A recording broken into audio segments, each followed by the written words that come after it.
2 really easy ways to preserve all of those beautiful fall leaves. So we all probably know about the wax paper method, right? That you did in kindergarten, where you put the leaves in between 2 pieces of wax paper and then iron it.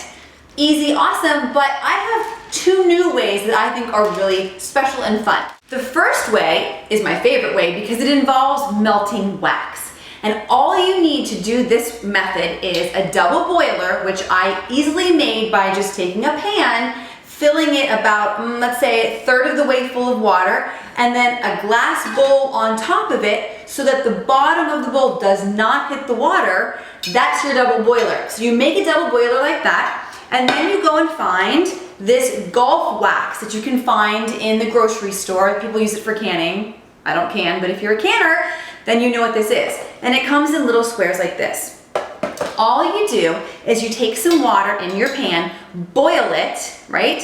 Put your glass bowl on top, it starts to heat up, and then you just place your wax right into the double boiler, and with a wooden spoon, you just simply wait for it to melt. Once it's all melted, you basically take your leaves that you've collected in the neighborhood that I have flattened. That's a big part of this. Down below are some pictures on how to flatten out your leaves. I did it overnight just to make sure my leaves were nice and flat.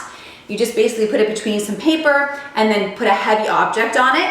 So you take your flattened leaves, hold it by the stem, and then you just dip your leaf right into the melted wax. Then you pull the leaf out, shake off the wax, and then hang it up to dry. The next method I thought was kind of interesting because I had never heard of it before, and it involved an ingredient that I really didn't know about either, and that is pure glycerin. And here's what you do. You take your flattened leaves that you've flattened overnight, you get a little zippy bag like this, and then you flatten out your leaves, and you just put water in, half a cup of water, and 1/4 of a cup of liquid glycerin.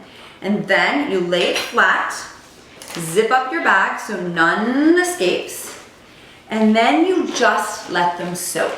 So after you've let these soak for about a week or so, they will be preserved. You'll just dry them out, and the colors on your leaves will be preserved.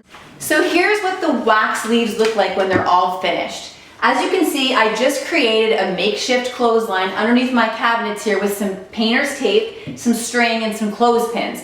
And I put it right next to the stove so that when I was dipping my leaves into that hot wax and then dripping them off, I could just pin them right up here. I kind of think that it looks really cute as a garland just like this. I would hang this on my mantle. This is really my favorite method. I love the way these have a bit of a shine to them, and they're just the right stiffness so that I could, put them into a flower arrangement for Thanksgiving, or what I'll probably do is just scatter them across my table. The best part is they're not going to dry up, and these colors are going to be preserved all the way up until Thanksgiving.